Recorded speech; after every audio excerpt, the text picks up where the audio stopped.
Hello, dear everyone. I can see people are joining, and thank you for paying attention to what is happening in Ukraine. I have been traveling for a while with Ukrainian farmers the last month, and that was partially the trips meant to help Ukrainian farmers educate and improve their production technologies so that they can survive economically and as the agricultural producers through this war. And I have a lot of news for you in terms of, first of all, what is happening in Ukraine, what we are planning to do as World to Rebuild Rural Ukraine in the future, and where you can be of help. I would like to borrow the idea from the movie Pay It Forward, and I would like to ask every one of you who watches this video right now or in the future to share the file which I will be talking about. This is our report and details about the World to Rebuild Rural Ukraine program with at least 3 of your friends, partners who can make the difference, and ask them to do the same. This is not much, but it can be of a huge help for those in Ukraine. So let me start right now with the sharing my screen, and we will proceed. So once again, thank you for joining. And okay, so I see that live stream is not available. We will upload it later. World to Rebuild Rural Ukraine. This is the project that we have set up since the beginning of the full-scale invasion in Ukraine in February 2022. Since then, we've been trying to help Ukrainian farmers, small family farmers who have severely suffered from the Russian aggression, to return to, as it is called, the normal life, as much as it can be done at this moment. So with your help and with help of the others, we have generated over $92,000, and we have done quite a lot. And I will be talking about what we were able to do with this money. Meanwhile, I would like to say thank you, everyone who are listed here for their role in collecting this money. We greatly appreciate, and especially I think that the best gratitude to you would be the words of our recent aid recipient, Natalia. She received the truck for being able to do their farm production. And she said, I never thought that I would experience in my life help coming so easy and so quickly. Thank you. So thank you, everyone. With your help, we can be assisting those people. So first of all, when we started, we were recommended, because this is how we work. We take the people who require help only from the recommendations of those who we have worked for a long time. Alexander, he was the first one to be helped by our program. We did not have much opportunity then, but we found a tractor for him, and thanks to our aid, there was an article published about him, and the journalist, the third-party team, collected $14,000 for him, so he was able to do the winter crops planting with the seeds that he had, with the tractor, and with the money that he got. This year, we decided to proceed working with him, and we took 3 of his field soil samples, sent it to the United States of America, and one of the potato and carrot producing consultant will volunteered.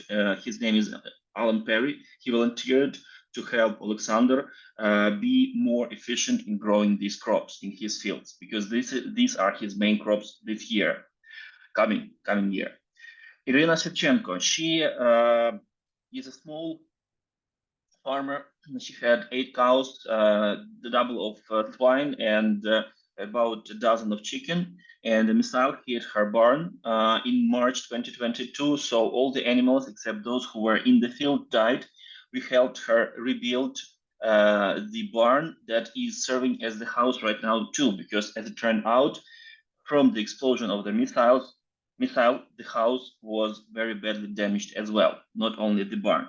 So now she's able to milk her cows and make cheese in this house, and as we call it, a summer kitchen, the kitchen where she can cook the cheese, butter, and sour cream and sell it to earn her living.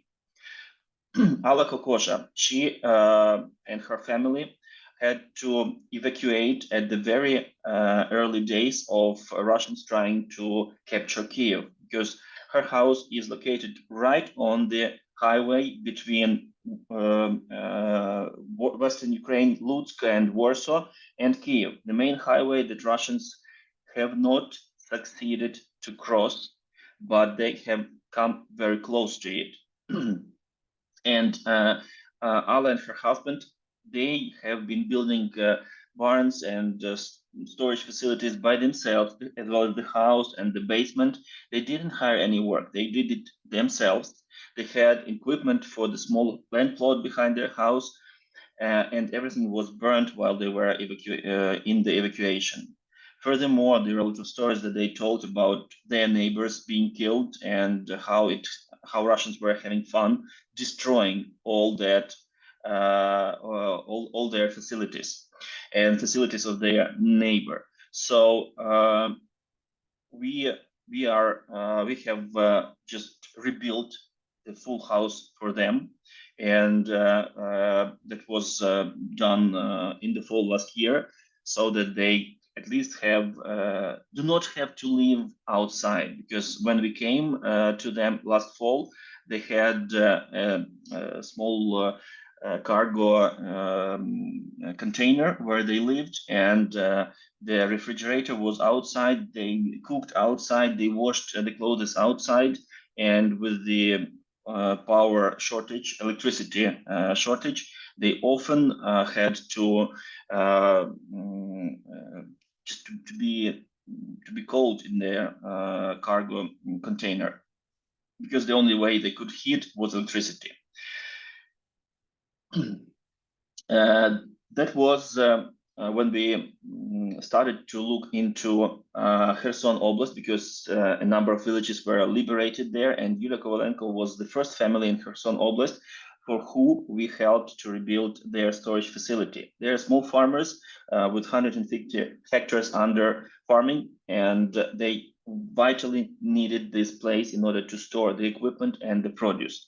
Their house was more or less capable of providing a decent living condition. So they wanted to help us return to production, agricultural production. We did it. Then this summer, we were approached with one of the directors, administrators of the infantry orphanage. And she said that with their location very close to military base, they do not have an opportunity to take children, especially those who are under 1 year old infants. There were 30 of them to their nearest shelter. That's why they asked to build something for on their territory for them. With the help of the farmer, and he was on one of the of our connections, Mykola, and his team of volunteers, we managed to build a very solid shelter with usage of also containers, concrete blocks, as you see, stacks of sand, and inside everything was done for the comfort of those small innocent children. And the recent help was provided to Natalia Melnichenko in the Kherson Oblast. As I mentioned before, her quote, how she said, "Thank you to you and to us." They preferred to have the truck, which you can see on this picture, being presented to them, because having this truck, and they used to have one like that, but Russians simply stole it and just took the keys and drove to Crimea or wherever. they are able to continue agricultural production, and they are able to do the reconstruction of their house and premises on the yard themselves. So this is one of the very key characterizing features of the people who we are trying to help, to provide aid, is that they are willing to participate themselves. And so by saying that, I would like to say that Natalia, she had $1,500 to add to the amount that we paid for this truck, because they like this truck. It was a bit more expensive. We negotiated with the seller, but still, in order to fit the budget and provide them with a high quality piece of equipment, she participated in purchasing it. That was the most recent aid that we provided to the farmers, but there are still much more to be helped. So Alexander Aldamenko, he's from the same village where Natalia is from, and he asked to help him rebuild the storage facility.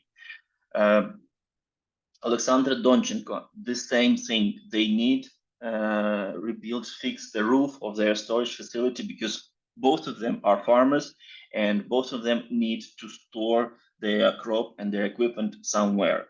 They are not talking about the houses. They're talking about giving them back the possibility to farm. And by the way, all of the Kherson farmers who we are working with, they are demining their fields themselves. They take risks and they walk into those fields. They drive with shovels, big shovels in front of the tractor, and they simply clear their fields themselves.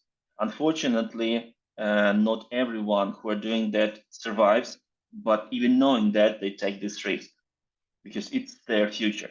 Another example of resilience of Ukrainian farmers.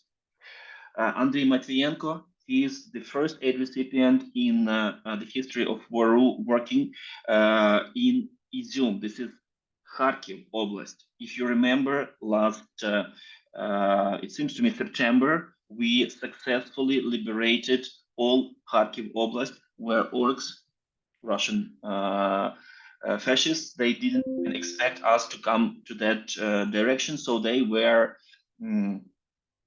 they just escaped, and that's all. So this is the success story of Ukrainian armed forces, and Andrei's story is very sad because he survived all the 9 months of occupation.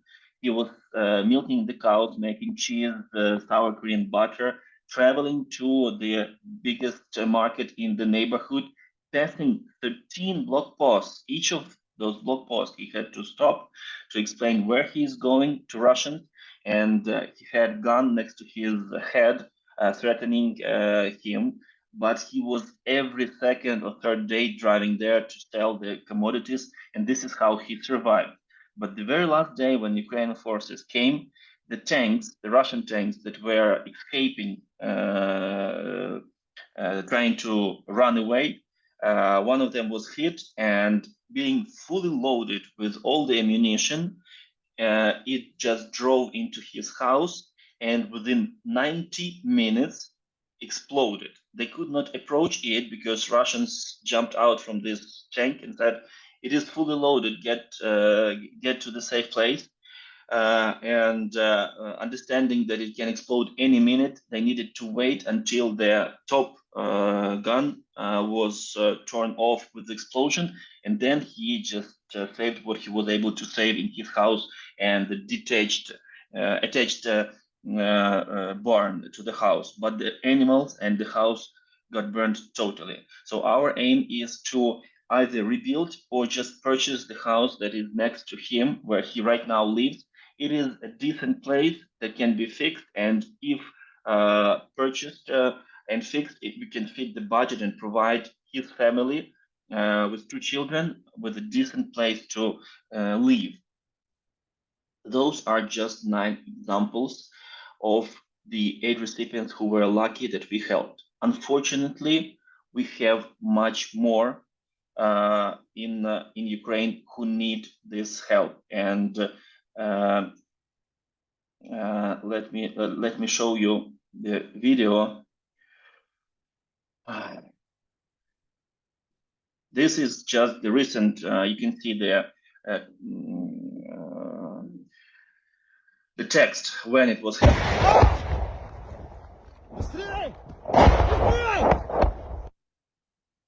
22 листопада, Бердичі.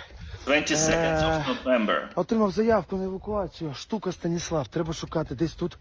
Він один залишився на цілій вулиці. Кожен. So this is the rescue team who came to evacuate the person who submitted a request for evacuation from Avdiivka region, Stanislav, and you can see what is left from his house and from his neighbor houses. This is just the village that we are trying to focus when looking for the aid recipients. Кожен двір розстріляний, кожен. Це той самий будинок, звідки я вивозив людей. Стас! Стас! He's looking for this man.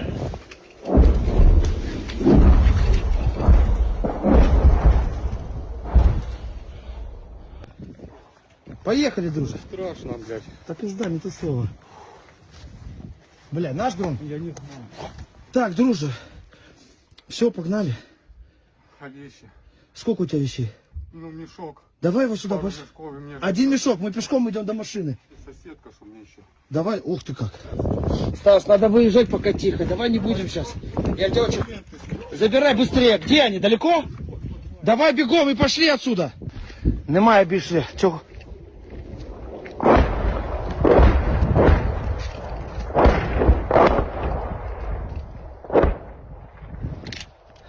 Це гради. Гради, гради, градики. Немає більше бердичей, як і інших населених пунктів. So this gentleman who is helping to rescue the people, he is saying that there is no more village of Berdichi as well as many other villages in this area. And I understand that you are not seeing the Ukrainian situation, the news about Ukrainian war on your front pages of your magazines, newspapers, and TV channels. And other situations, war situation in the world are taking place of Ukraine.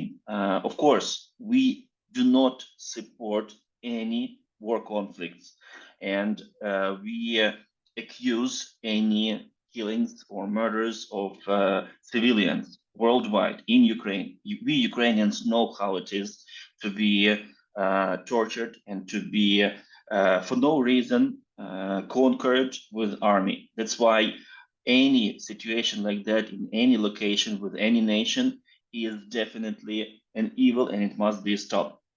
But what I just showed you is that nevertheless that you do not see or hear about Ukraine, we still are losing our people, we are losing our villages, we are losing our land, our resources, and the war is the very same pace going on as it was going on when all the news were talking about Ukraine. And this is critical for it to be resolved for the benefit of the civilized world. I mean, according to the international law. If you can make any difference and spread this information, it would be great because the people who can make the right decision will keep hearing and understanding, first of all, what is happening to these people who are definitely not into any corruption scandals, not into any war conflicts, not into any national conflicts. These are the ordinary people who live their lives and who are just suffering right now because of Russians trying to genocide Ukraine. It must be stopped at any cost and according to the international law. Now let's go back to the Waru team. This is the team in Ukraine who work along with me on making this aid happening and on informing you every fortnight about what is going on in Ukraine. So this is just what I was trying to say to you. The people are standing, they are resilient, they want to come back to Ukraine. We need help of the world. And we are not saying that someone owes us anything. We are just saying that this is the right thing to help those in need. And of course, we will never stay in debt. Let me remind you some facts about Ukraine. So our territory is about 600,000 square kilometers, 28 millions of hectares, which is about 70 millions of acres. This is the agricultural land that is producing various crops. 6% of world black soils are located in Ukraine, but I'm talking about the volume, not about the acreage. Volume-wise, we can dig as deep as 10 meters in some central regions of Ukraine, and it will be the same black fertile soil. As a result, 56% of Ukrainian citizens are involved in farming, and 27 up to 30% are the small family farms, just the ones that I mentioned earlier and the ones that we are trying to focus on helping. This is what they produce. How strange it is, but about 90% of potatoes and 60-70% of dairy and horticulture comes from these small yards. The reason is very simple, because they have, each of the village citizens have some backyard farm where they grow these things that they can utilize themselves.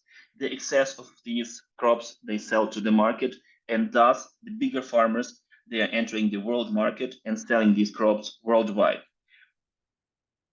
Which crops we are talking about? Sunflower oil and sunflower seeds. We are the leaders. The second to us is Russia. Corn, which is maize, 16%. With the leadership of the United States of America, we still are able to make a difference on this market and to provide the nearest markets to Ukraine with this crop. Wheat and barley, we've always been known as the breadbasket of Europe. And that's very important because, as you can see, before the war, we exported more grains than the entire European Union, breadbasket of Europe. Right now, when the iron production has been killed in Ukraine because of occupation of Russians by Russians of the factories that process iron and the iron mining mines, agricultural industry is the number one in Ukraine, number one in export, and number one in building the total profit in Ukraine. And Russia knows it, and that's why they are fighting it. About 14% before the war, 14% of the people were involved in employed. So before that, I said 56% has to do something to agriculture because they have their the backyard farms. But 14 people were officially employed in agricultural production before the war. 10%, almost 11% of our GDP was accounted from the agricultural industry. And these are the crops that we rank the top 6 crops that we are leading in. Now, there are some numbers about what is the role of the small family farms in the whole production. If we are talking about being able as the country to feed up to 600 million people, let me remind you, that was calculated from the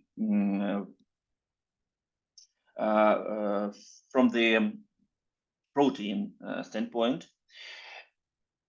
These 30% of crops being produced by the small family farms, and taking into consideration that every 10th farm, from the smallest to the biggest, has been destroyed since the beginning of the war, up to 16 million people worldwide are not getting the food they used to get before the war.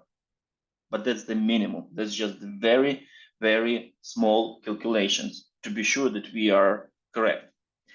After the war, the numbers will, when the truth is officially investigated, the numbers will definitely change. And you can see on this map which countries, they are not very developed countries. Mongolia, the Middle East, African countries, they depend upon this food. Again, people who are innocent, who are the least economically stable, are suffering from this war. And bastards in Kremlin know that. Talking about the bastards in Kremlin, at least 3 times throughout the history of Ukraine, Russians, and I'm saying it because even in Soviet times, the orders were coming from Kremlin, from Russian capital, Moscow, and the main person to blame, Joseph Stalin, he knew that Ukraine is very resilient, and he needed to occupy the country in order to make Russia at least look like they have some history, some culture, and they are strong enough. But our people, when the Soviet started to form, they opposed giving off all their belongings to collective farms. There were, of course, those who fought against it, and in order to seize the spirit, the fighting spirit of Ukrainians, Stalin decided to create hunger, starvation.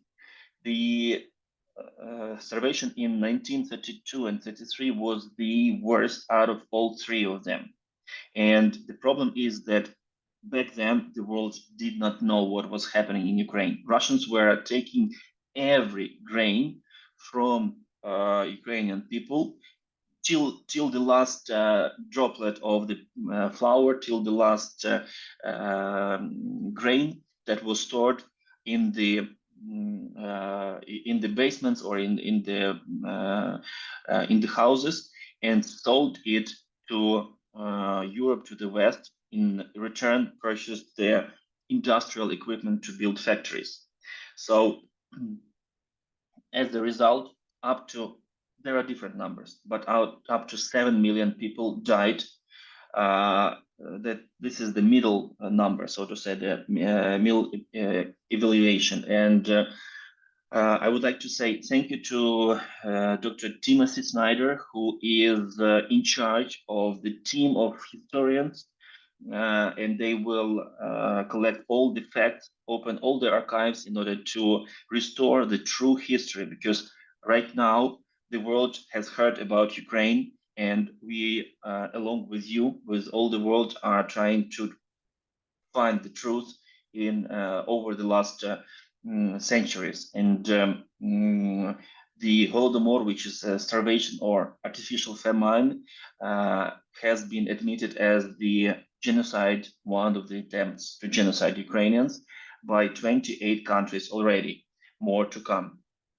These are the pictures, and these are the least terrifying pictures that you can find from those times. For you to understand, eating your brother or sister in that time was not something very strange, unfortunately, because when the Russians or the Soviets came into the houses, and they checked everything. They even checked the toilet to see what is there and to analyze what they have eaten, and then conclude that probably they still have some food because they are capable of going to the toilet. Then they need to search harsher, and people were dying just terribly. Within every day, 1 or 2 villages were just dying out in the spring of 1933. Right now, this bastard Putin and his team are trying to repeat the history. They've seen that this method worked, because after the starvation, they brought the whole trains, thousands of Russians, to live in these villages, in these houses in Ukraine, and thus the Ukrainian nation was very badly hurt. For you to understand, the people of my age have not heard much from this about this starvation because of the psychological trauma of our parents and their grandparents. So the couple of generations preferred to keep silent about that rather than talk and make sure that the truth prevails. So in December 2021, Russia started to prepare to repeat this starvation. They understood that once they capture the ports, Ukrainian produce will be, so to say, a very economically proven benefit for them to sell abroad, just like they did back then in 32, 33. So they started to purchase the trucks, and of course, they failed to occupy Ukraine thanks to the people, but still the regions that have suffered, that were occupied, lost at least 1 billion in dollars worth of commodities. We have on our first page of World to Reboot Rural Ukraine's website, there is the story of three farmers, and one of them, we changed his name, but I talked to him yesterday. He lost his farm of about 2,000 hectares in Kherson left bank, and last year, it was just a year ago when he was freed because he lived in Kherson. His farm was on the other bank of Dnieper. So when Kherson was liberated, he came to Kiev. He told us the story, and we wrote the article about him as the farmer whose farm is still occupied, the farmer next to the front line who never was under occupation but suffered from the artillery, and the farmer next to Kiev who also were suffering in the spring last year. This is a very interesting article for you to understand the life of the farmers. Feel free to download it from the first page, and to share it, because these are the stories told by the actual farmers to us, and we are trying to bring the information just as it is to everyone worldwide to know what's happening here. So the reason why I started talking about Holodomor or famine is that just a couple of days ago, we were commemorating those who died. It was the 19th anniversary of this 33rd year Holodomor, which took at least 7 million lives from Ukraine. And in the face of this day, Russians have attacked Ukraine with the largest number of the Iranian, and I'm stressing because this is what Iran as the country are supplying Russia with, Iranian drones, Shaheds, 75 in one wave. This was a huge amount, the biggest since the beginning of the war. The reason is clear. Those freaks, they like the date. They wanted to punish us for making the world know who they really are, and they sent 75 Shaheds, 74, not 71. Later, the information came out 74, of which was landed by the anti-missile defense system, which we got from the Western countries. Thank you for that. Now, another very important thing that I would like to mention is the children. The children from the occupied areas, they become a trade for the Russians too. They are valuable from the standpoint that Russians take them and bring them up in the new, freaked or changed historical reality. So they have stolen from the families, from the families that have parents to these children, almost 20,000 of children, and they have scattered them throughout Russia and are reteaching them the history, and they're trying to bring up the new army of Ukrainians who would fight against Ukraine in the future. This is a very cruel, anti-humane, and very primitive way of trying to invade the country. But this is what they are doing. And unfortunately, we have not been able to get back many children. So at least 90% are still there, and that's one of the reasons Hague has issued the arrest order for Putin, because that's proven, and this is the fact that every Western country knows. Hopefully these children will be returned and will not get psychologically broken as many of the adult warriors who are coming back to Ukraine, and unfortunately after being freed there are still cases when they die just from the heart attacks or from the illnesses that they have picked up during the uh, uh, times that they were prisoners of the war in Russia. Now let's talk about the fightings. You have heard a lot about Ukrainian counteroffensive not being as it is supposed to be, not being so quick, not being so successful. I have heard from many sources, and this is of course not the source that I can speak about and that can be official, but when NATO provided us the weapons, everything needed for this counteroffensive this summer, we did as it was written in the books of NATO by forming huge battle battalion to start the counteroffensive. Russians are unfortunately also clever in running the war, and they covered the location of this huge amount of soldiers, prepared soldiers, with artillery. A lot have died. Very many have died. We do not know the numbers, but that was the mistake of the good side here. And since then, our chief commander Zaluzhny and his team, they have switched to the small teams fighting, and that is why we now, having learned this lesson, are not trying to capture everything at once with huge losses. In return, we are trying to do small successful battles, like for example, having the location of our soldiers on the left bank of Dnieper, which is very close to Crimea, and they say that Crimea is easier to be liberated than Donetsk. In the meantime, in the Donetsk region, you have heard that Russians are sending millions of their soldiers to recapture Avdiivka,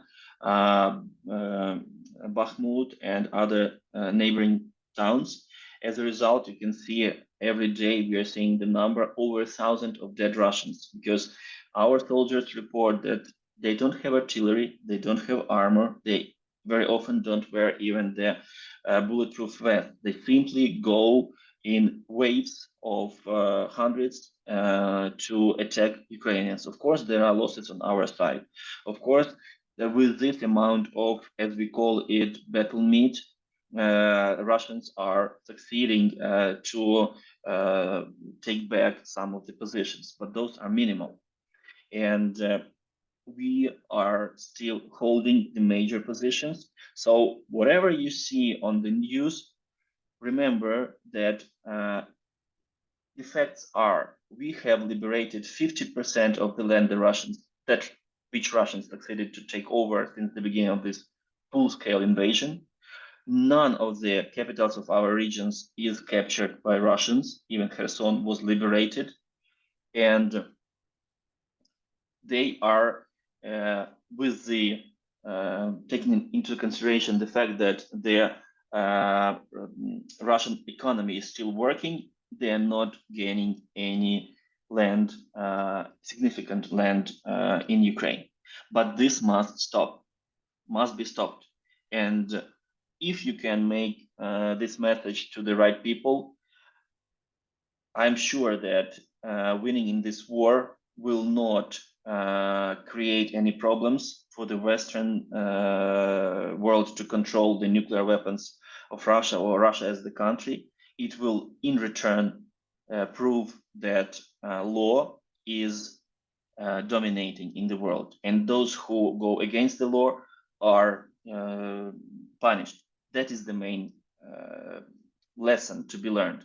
Not that Russia will be divided, as some of the magazines wrote recently, that the United States do not want Ukraine to win very quickly, because Russia, if the Russian Federation collapses, the weapons and the territories there will be anarchy there, and no one knows where the weapons will be finally found. Russia must be stopped, and they are still quite survivable as the country, even after we take over all our territories. This is the main number one thing. So stolen grain. Last year, all the occupied territory in Ukraine, was hardly capable of any production. Still, they have succeeded to collect 10 million tons of wheat. How they did it? First of all, I know it from the farmers in those regions. They were hiding the seeds in the soil, which is planting the remainings of the seeds in order to have at least something left. But when Russians came into their farms, when they nationalized the farms, they took over everything, the seed material, the grains that were just in a small amount in some sacks, everything was taken from the farmers. And after the harvest was also taken. That's why they succeeded to harvest over 10 million tons of produce. For you to understand, all Ukrainian produce from the 28 million hectares would be equal, at least in the average years, 55 million metric tons. So it is up to 20% of the total production of whole Ukraine. This is what they have stolen from the farmers last year. Now the export. It is interesting topic because last year everybody were celebrating the grain corridor. But in fact, grain corridor put us into the position when we had our hands tied in terms of military operations to the left bank of Dnieper. Now that Russia left this treaty, and Ukraine, with the allies in the West, succeeded to load 153 vessels. Since September 16, there was 5.6 million tons exported. So we are free to do the military operations as we need. And as a result, we have Ukrainian troops right now positioned on the left bank, and they will proceed with the counteroffensive to Crimea. So you see, each of the decisions has its benefits, its pros and cons. So grain corridor was themed last year as the only possible way to take the grains out from the country to those who need it. But in fact, we are able to export even without Russia. One more thing, one of our farmers partners, a very just a great person and a good business agricultural producer, he changed his strategy.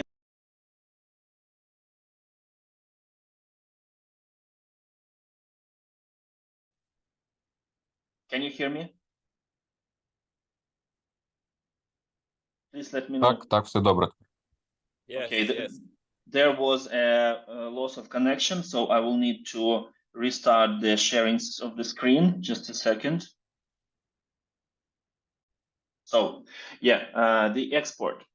I was speaking about the farmer from the town where I was born, and this farmer, he changed his strategy. He was going to build at least 5 dairy farms before the war, but since the beginning of the war, he did not take the money out from the country. He did not leave the country. Instead, he built the dry port He owned the territory where there was an old Soviet base for railroads reloading from the narrow line to the wider line, as it was in Soviet Union and now is in Ukraine. I mean the rails, and he built in partnership of the Sukap company. He built over 15 bins to be able to sell over 2.5 million metric tons per year of produce being shipped via trains to the Baltic Sea. Unfortunately, Poland still does not have the capacity to let all that grain through yet, because they need additional lines, railroad lines, to cross the border, because we have 5 crossings with Poland, railroad crossings. And these railroad crossings in total right now can export within 1 year 2.3 million. So you see the farmers' vision of the future, very optimistic. He knows that in the future he will be able to export this 2.5 million, and he has invested money to build an infrastructure in Ukraine already to do that. So another example of our resilience, we are able to find the ways to adjust. We are not escaping. We are staying here and building everything, adjusting to the situation, believing in our victory. Speaking of alternative ways, right now the most widely used is the Danube River, and these are the numbers that were sold through the Romania. This is the country neighboring to Ukraine, and it is also located on the Danube River. So as of November 21st, 12.6 million metric tons of grain produce was sold through Romania. However, and here we are not blaming Poland or Polish people. Of course, they could have done something to stop it, but we are sure as Ukrainians, like Ukrainian farmers, that the blockade of the trucks at the 4 of Ukrainian Polish crossings are made by the leaders of the opinion, of the Russian opinion in Poland. Having brought up to discussion some fake reasons, the team of a few of the companies of the truck owners, they have blocked Ukrainian trucks because they, as they claim, they don't want Ukraine to take over their market, and they want quotas, the permissions, in other words, limitations for Ukrainians to export and to do the trucking with Europe to be applied again. But according to the agreement with EU, Ukraine has no limitations, and we can be an equal partner in logistics in Europe. So it has been almost 3 weeks right now that Russians, I mean, Polish Russians, because those are the agents of Russia, and it has been proven by the journalist investigation that the leader who started that, he is the leader of the party in Poland with pro-Russian ideas. And right now, even some farmers joined in Poland. But if, for example, we blockade the Polish trucks coming from Ukraine to Poland, the situation will be much worse. And unlike Poland or these Polish active, those who are blockading the export, unlike them working or doing that against the regulations and the law of EU, because they are not the subject of the law. They must play as the whole European Union. They must be subordinate to the whole European Union decisions. And if European Union decided to allow Ukraine transport with no limits, then just some country in EU cannot do this. This is done illegally. But we, as the country, not being a part of EU, we can take this decision, and it will be according to the law, not to let Polish trucks to Ukraine or out from Ukraine. We have not done that. But with this situation becoming worse and worse, you can see the numbers. And the numbers of trucks, for example, at Dorohusk is growing, and we've heard this is a bit outdated. Yes, November 6th it started, but now it is all in thousands of trucks.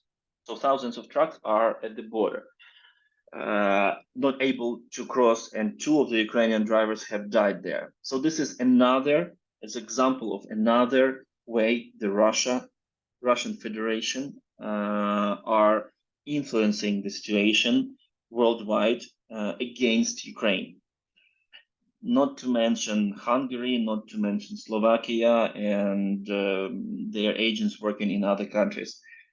You can influence that because you know who stands behind it. If you can, please help us out. This is the economical war right now. Now let's go to agriculture. According to the Minagro, this is Ministry of Agricultural Affairs of Ukraine, as of December 1, we have harvested almost 77 million tons of the produce. And that's a lot. Like I said, average year was 55. The top year in 2021 was up to 90.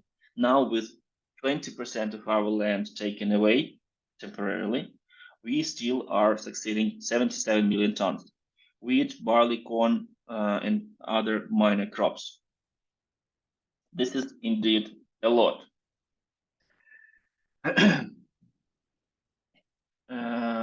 Winter crops. Usually, before the war, Ukraine was planting up to 8.5 and 8 million million hectares of land under winter crops. Some of them were replanted in the spring because they didn't survive, but at start there was 8 up to 9 maybe million. Right now you can see that as of today, and this is all the winter crops planting is finished, 6 million was planted. So this is example of what how the farmers see the future. They do not want to invest a lot and to take many risks.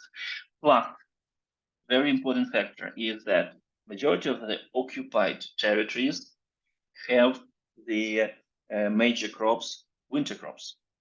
Those are the winter barley, winter wheat, winter canola. They are occupied. So a lot of acres that are producing winter crops have been taken. That's why we see only 6 million, like 30% less of the usual amount. This is something new that I would like to address to you, and that was the European part most of all, helping Ukrainian fighters get the trucks, and this is why we need them. Just a second.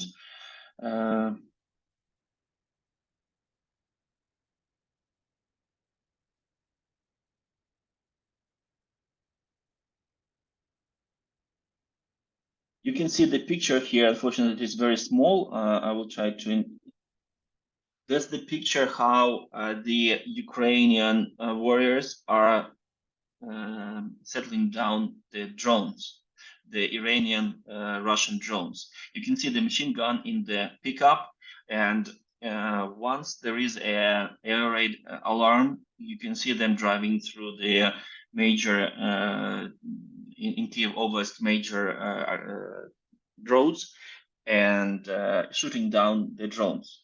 Thanks to them, we have this high percentage of the drones hit and landed by the team not reaching the targets.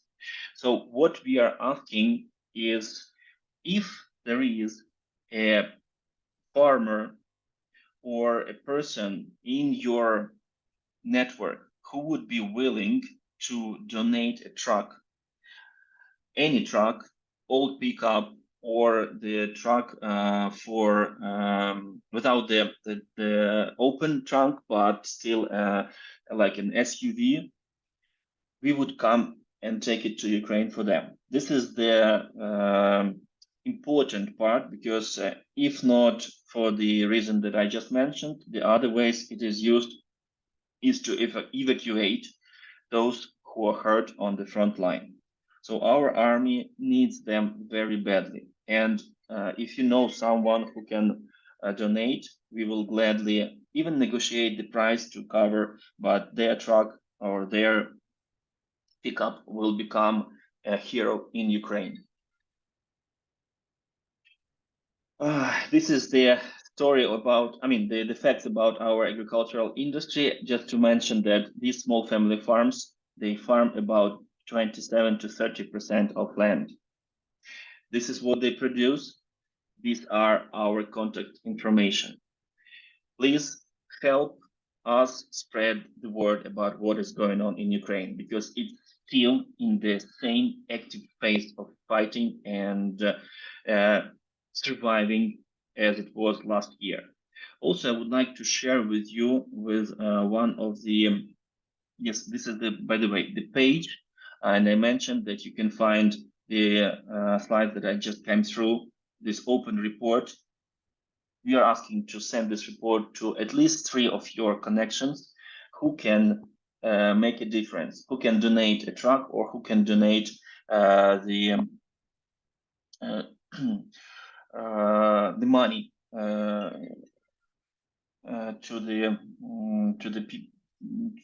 to Life Nets.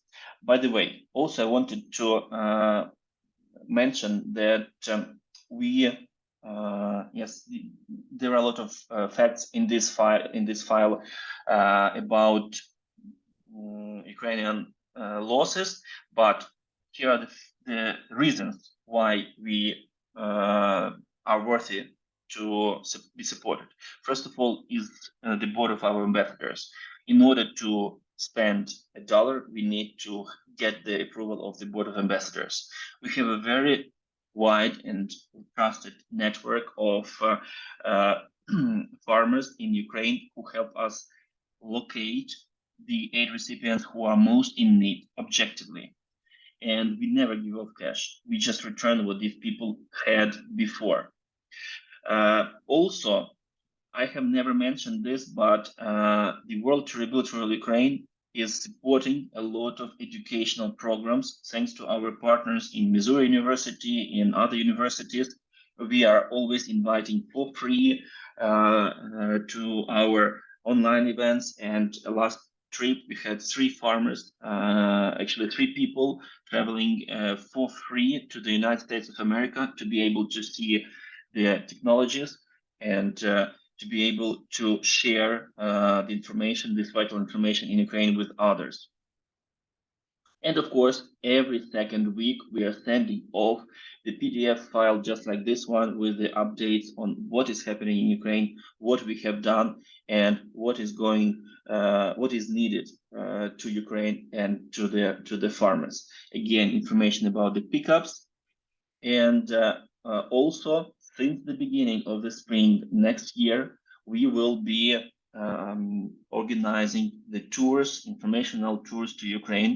We know the safe routes, and we are going to meet those who are willing to come over to Ukraine in Warsaw and take you through the safe but still very loudly speaking about the situation in the whole country, farms and locations in Ukraine. This tour is has no commercial interest. You are just the ones who are participating are just covering their costs, nothing else. We are donating our time and our knowledge to make this information available to you, and then we will ask you to share it with your network in the United States of America. So this is how to donate, and we are asking for the outreach. That's the most important. And of course, our contacts.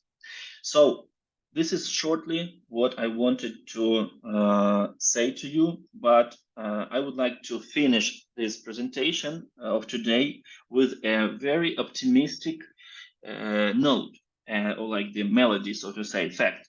Yesterday, I participated in one of the events to which we were invited. This is the farm event, the conference named OK Agro. It was meant to show the most outstanding examples of how Ukrainians are surviving and share their, so to say, recipes of survival economy. And they had this board. So I will show you. Дуже цікава ідея. Кожен учасник малює такий ось алгоритм. Скільки років? Як ми бачимо, аграрна сфера – це те, що нас відрізняє від You can see that every participant who wants to leave his information there is drawing this line with a thread. So up to 35 years old or 35 to 50 years old, those are the majority of the ones who participated in this conference. Actually, they are the majority of Ukrainian farmers. This is the age of Ukrainian farmers, maximum second generation. американців 35, 50, 35. Перше, друге покоління. Хто ти? Ну, звісно, So here is the owner, manager, and just employer. All of them are represented here. різні варіанти є. Ставишся до майбутнього. This is the important question that I would like to stress your attention, to draw your attention to. How do you see your future? You are looking forward to it. You are an optimist. You are looking forward to it. You are a pessimist. There is nothing can be worse as it is right now. You can see most of the farmers are optimists. They are looking forward to the future because they think it will bring positive in the future. Оптиміст. Більшість все-таки оптимістів. Переважна більшість. Стосовно, що впливає на господарство у 2024 році, дуже розумна річ. This is what will affect to the success of your farming in the future season. The additional finances, effective management, Рішення, ці всі речі, але державна підтримка. Price of the grain, of the commodities, innovational technologies, governmental support, the least voted for option. And you can see that the technologies and the innovation are the price management of the farm and the innovations. They are the key three recipes for survival in the future season. Далі, чому? Ну, тут в кожного різні варіанти. The question why, number of is equal, but this is their subjective point of view, why it will influence. And here is, how do you see the cooperation, the entrance of Ukraine to EU, European Union? We will be living happily with the donations coming from EU. You see, nobody voted for that. Ти думаєш про ЄС? Теж дуже показово.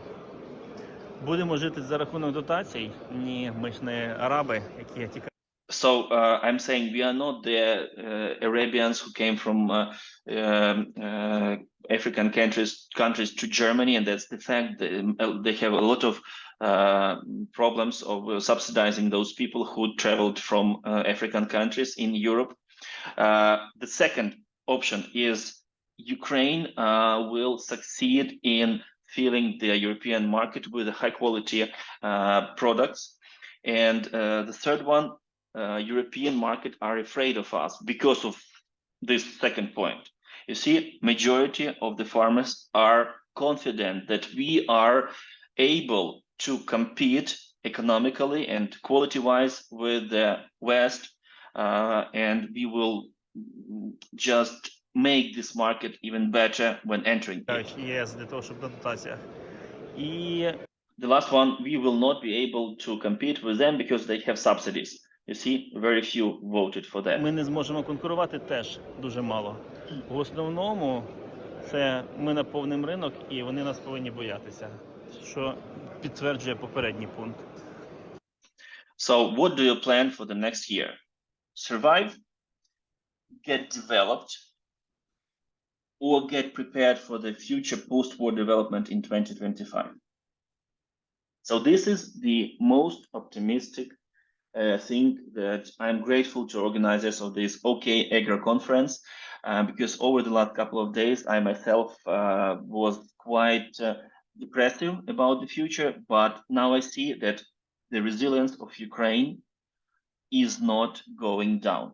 We will fight till the end. Everybody is tired of the war. We are most, but we do not give up. So the West has no right to give up on us too. Thank you very much for everything, for all your help. Please help us share this information, and hope to see you on the next route to Ukraine on this informational tour. All the best to you. May God bless you and your families.